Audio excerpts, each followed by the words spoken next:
Bon après-midi à toutes et à tous. Merci de nous retrouver au cœur de cette autre édition du débat panafricain dans sa première édition de ce dimanche 3 avril de l'an de grâce 2022. Bienvenue à cette séance de décryptage de l'actualité sous le prisme panafricaniste avec les valeurs et les intelligences africaines. On en parle avec vous cet après-midi comme cela est désormais de tradition, j'ai envie de dire. Président Mbandakani, que nous retrouvons une fois de plus en forme, en santé.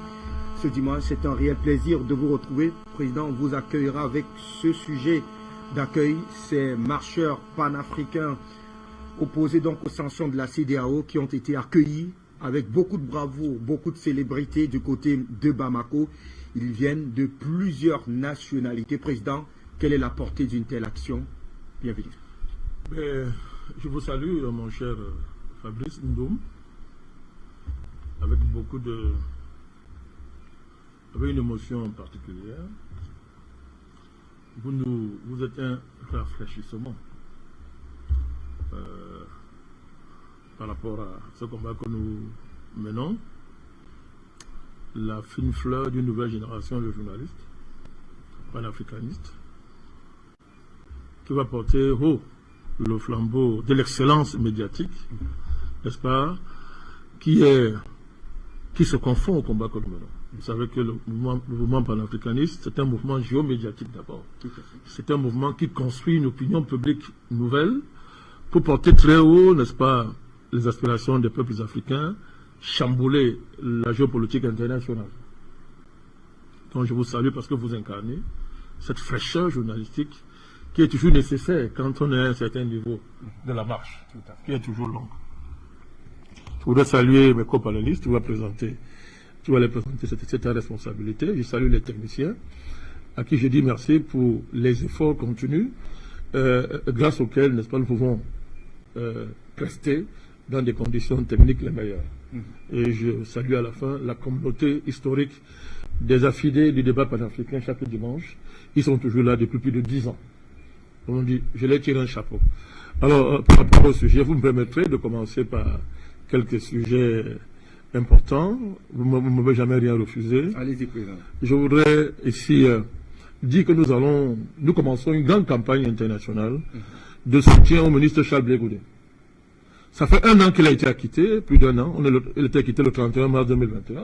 Le mois de mars est fini. On est déjà au 2 ou 3 avril. Il n'a pas de passeport.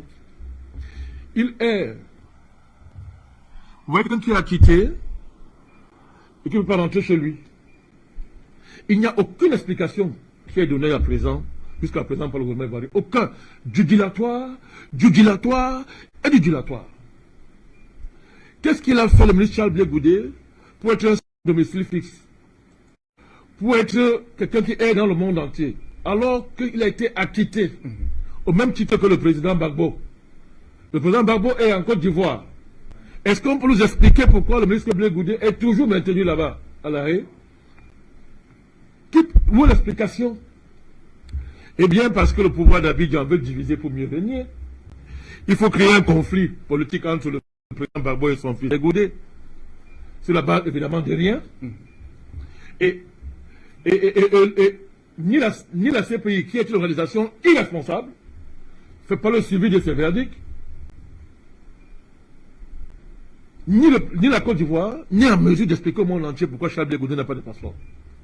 Eh bien, comme l'État ivoirien est dans une démarche de bannissement du ministre Charles Blé Goudé, on veut le bannir de la Côte d'Ivoire parce qu'il fait peur au pouvoir d'Abidjan. Il fait trembler le pouvoir d'Abidjan. On refuse de lui donner son passeport, on le maintient comme ça, il erre. Eh bien, des panafricanistes, n'est-ce pas, ont décidé de lancer une grande caravane, n'est-ce pas, de soutien, une grande caravane, n'est-ce pas, de protestation, qui va, n'est-ce pas, déboucher sur, on espère, n'est-ce pas, n'est-ce pas, sur la remise de son passeport. Alors, cette campagne est menée de main de maître par une dame, vous allez m'excuser, je cherche un peu le nom ici, voilà, Madame Jeanne Tillman, n'est-ce pas, qui est une africaine, une panafricaniste très engagée, qui a commencé des revendications, qui a commencé une démarche sérieuse en interpellant le ministère des Affaires étrangères des Pays-Bas. Elle les a interpellés, n'est-ce pas? Elle les a confondus, leur obligeant à se prononcer sur la question. est dans une démarche, n'est-ce pas, de manifestation. Elle a entamé le 16 mars 2022. Et il y a ainsi que des manifestations, n'est-ce pas, qui sont prévues. Nous allons vous en parler au fur et à mesure, dont l'objectif est d'arriver à ce que M. Charles Blé Goudé ait son passeport et rentre chez lui tranquillement. Alors vous avez beaucoup de panafricanistes à l'étranger qui sont impliqués dans ce mouvement. Vous avez Pierre Babi, n'est-ce pas, qui intervient souvent ici sur Afrique Média, qui sont au cœur de ce mouvement-là, pour que le ministre Charles Blé Goudé pour essayer d'entendre sur ce sujet, oui, mais oui, on a davantage cette cour pénale qui est quand même assez silencieuse sur cette actualité. L'on se sera attendu que le même engagement avec lequel on est d'ailleurs allé les déporter du côté de la Côte d'Ivoire, que la Cour engagea davantage des actions avec beaucoup plus d'autorité pour davantage permettre au ministre Charles Blé Goudé de rentrer notamment dans l'effectivité de son passeport. Oui, c'est ce que j'appelle l'irresponsabilité de la CPI. On ne peut pas déclarer quelqu'un libre et acquitté et vous refusez de faire pression sur le pouvoir qui, en principe, l'a traîné devant votre juridiction. Tout à fait. Donc, et ça ne se prend personne. La CPI est une organisation irresponsable, elle est inique, elle est criminelle. Nous l'avons démontré à travers ce procès qui a fait la honte de ce machin-là devant le monde entier. Et elle va d'irresponsabilité en irresponsabilité. Elle se contente, n'est-ce pas, de déclarer, de constater l'innocence du ministre Charles Blé Goudé, de dire qu'il a acquitté, mais de ne rien faire sur le pouvoir d'Abidjan, n'est-ce pas, alors que c'est dans ses prérogatives. La CPI a l'obligation de veiller à ce que Charles Blé Goudé retourne chez lui. Donc vraiment, nous allons suivre d'abord c'est le début d'une grande campagne internationale. Nous allons prendre ça sur nous, suivre ça de très près. Nous allons mener cette campagne-là en collaboration avec les panafricanistes et tous les militants anti-impérialistes qui sont de la diaspora. J'ai cité Pierre Babi, Mme Tilmal et plein d'autres personnes qui sont impliquées dans ce combat. Au fur et à mesure, on va donner le nom, on va les présenter ici, n'est-ce pas, pour que la cause aboutisse. Je voudrais aussi lancer un clin d'œil pour le monsieur Elie Domota.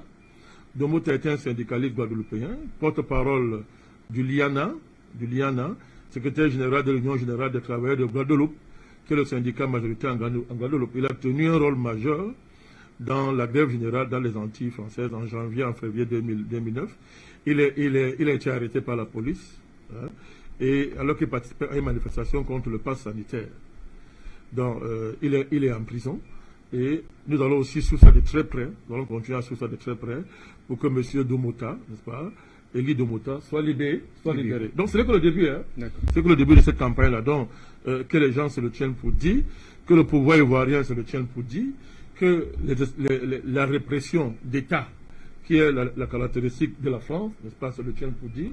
Nous allons suivre de très près, n'est-ce pas, le cas Elie Domoto et le cas du ministre Charles Blé Goudé pour que leurs droits soient respectés. Maintenant, pour revenir à votre sujet, tout à fait. Je voudrais vous remercier. Vous ne m'avez pas refusé sur ce moment-là.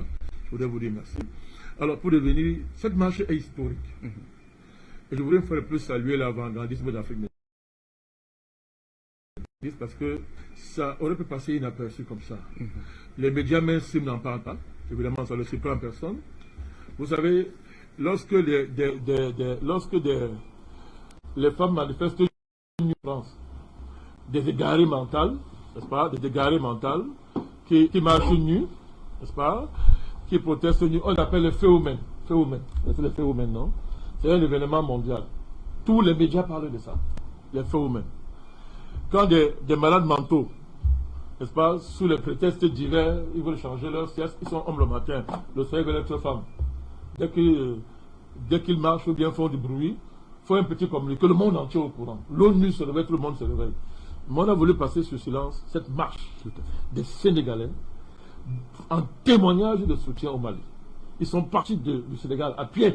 1400 km. À pied. Il faut dire à pied. 1400 km. Ils ont traversé des villages. Et ils sont partis. Il faut dire que c'était un petit noyau. Mais en traversant les villages, oh là là, c'était un événement extraordinaire. Partout, les gens sortaient pour les accueillir. On donnait de l'eau, on donnait de la nourriture, on les bénissait traditionnellement. Ils recevaient ici. Oh, c'était extraordinaire. Jusqu'à arriver 40 jours à Bamako. C'est un événement majeur pour le combat panafricaniste, mon cher Do. C'est un événement majeur. C'est d'abord une correction symbolique à la CEDEAO. Ce n'est pas un message. C'est un défi d'honneur.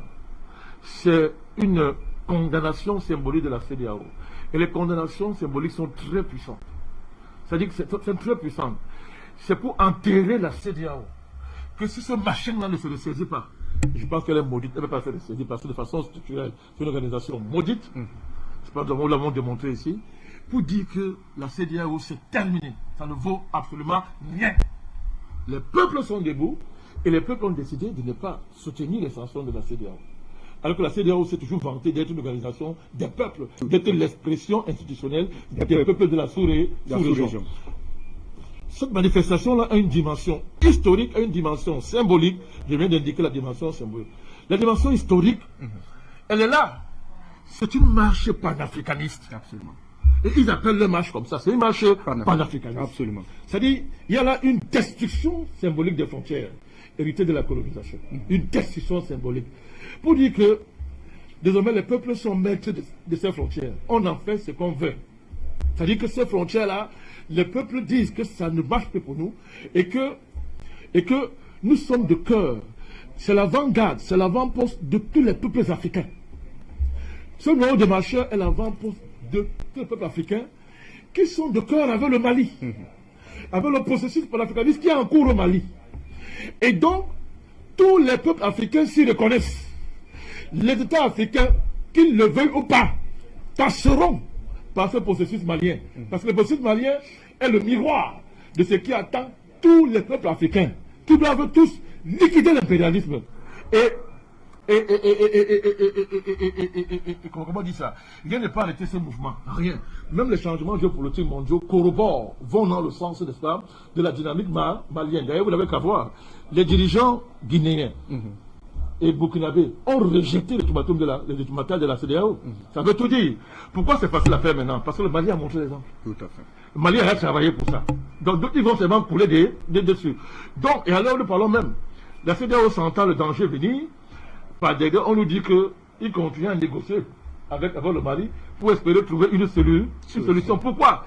La CEDEAO, c'est tellement conseillé par les vampires de l'Élysée, voit très bien qu'il est dangereux de fédérer 3 pays comme ça, de les mettre sur une même ligne. Ça va être très grave. Donc on veut isoler d'un côté le Mali pour mieux cibler les autres pays.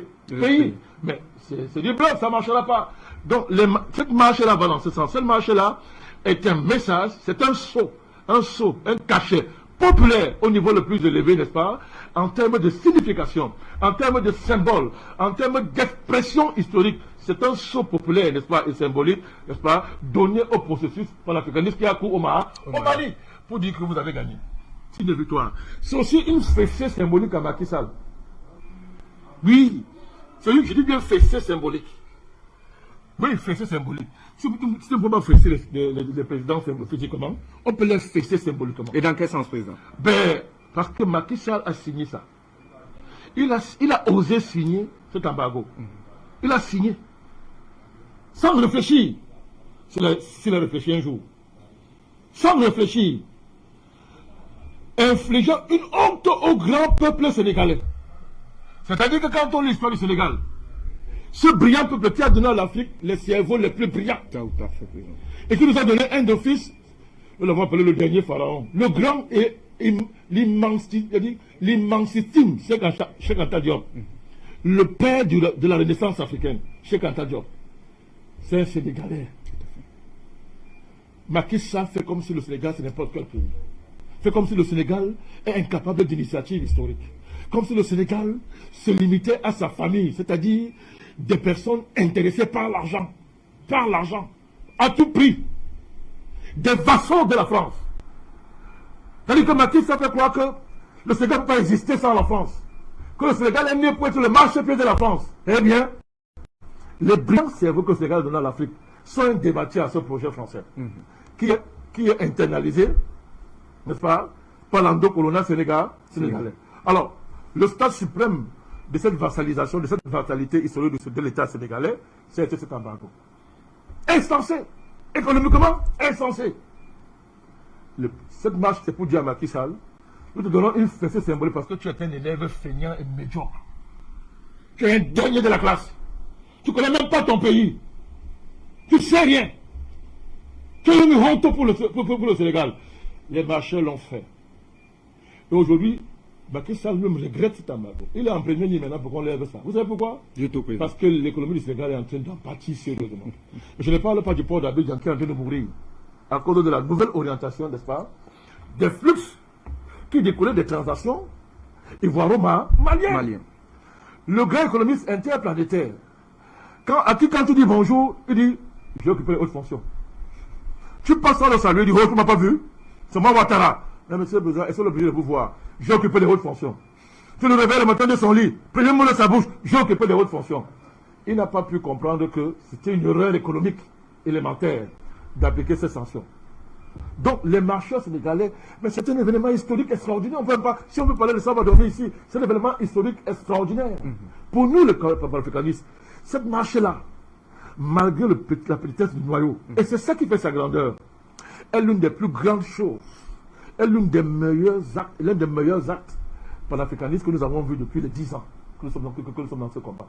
Vous pouvez le voir, hommage. Je ne parle pas de la dimension politique. Lorsqu'ils sont reçus à Bamako par les autorités de la transition, tout à fait. Il y a des images. Tout à fait. Cette réception veut dire quoi? Ça veut dire que il symbolise l'Afrique tout entière qui vient à la rencontre du président Assimi Goïta pour lui dire, monsieur le président, vous êtes là, sans le vouloir, le porte-parole de l'Afrique. Vous, que vous le vouliez ou pas, vous êtes le porte-parole de l'Afrique. Vous êtes la résonance présente de tous les héros qui sont morts pour la libération du continent africain. Depuis au moins 2000 ans. Depuis au moins 2000 ans. La succession des héros tombés sur le champ d'honneur. Depuis la Toussaint l'ouverture, en passant par tous les héros de l'Afrique, jusqu'aux dernières générations de héros. Donc Modibo Keïta, dont il est le fils, en passant par les Soundiata Keïta. On a voulu le dire, monsieur le président, que vous le voulez ou pas, vous portez sur vos épaules cet espoir du processus panafricaniste qui est en train d'aboutir à quelque chose de politiquement concret, qui va envahir tout le continent pour terrasser tous les ennemis du continent africain. C'est le sens qu'il faut donner à cette marche. Je tire un coup de chapeau aux marcheurs. Et si Dieu le permet, on va se rencontrer. D'accord. Merci à vous, président Bandakani.